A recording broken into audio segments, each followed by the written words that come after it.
You don't know who this is, but he's one of the most studied military leaders of all time, but not for the reason that he wished that he had been. This story also explains every bad boss that you have ever had. This is Vice Admiral Sir George Tyrone, who was the Commander-in-Chief of the British Navy in the Mediterranean during the 1890s. Tyrone was this strict disciplinarian who believed that the Navy had gotten soft during these peacetime years and believed that the only way to remedy this was to drill his men into submission. He was also the kind of man who was notorious for giving orders and then absolutely refusing to explain the reasoning behind said orders to his officers. Which brings us to the 22nd of June 1893, whenever Tyrone split his ships under his command into two columns and as a drill ordered the ships to turn 180 degrees back towards each other going the other direction, like this graph. However, the only issue is that the safe distance that it takes to make this kind of ship maneuver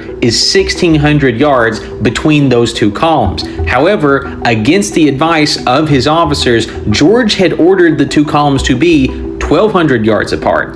The mathematicians in the audience may have noticed that is a smaller number. So it was immediately apparent that this was what was going to happen to these ships if they made the turn as ordered by Tyrone. And as well as they could, they explained this to Tyrone. If we make this maneuver, we will just crash into each other. To this, Tyrone immediately reprimanded his men. I am the leader. I'm the one who calls the shots. Stop questioning my authority. When the time actually came to do the maneuver, Markham, his second in command, who was on the blue ship here, delayed in doing the turn because, once again, the lines. And whenever Tyrone saw that Markham, his second in command, was refusing to do this exercise that he had ordered, he sent up a signal that meant, "What are you waiting for?" So, having successfully been browbeat by his commanding officer, Markham in the blue ship began making the turn, which directly was going to put him into the path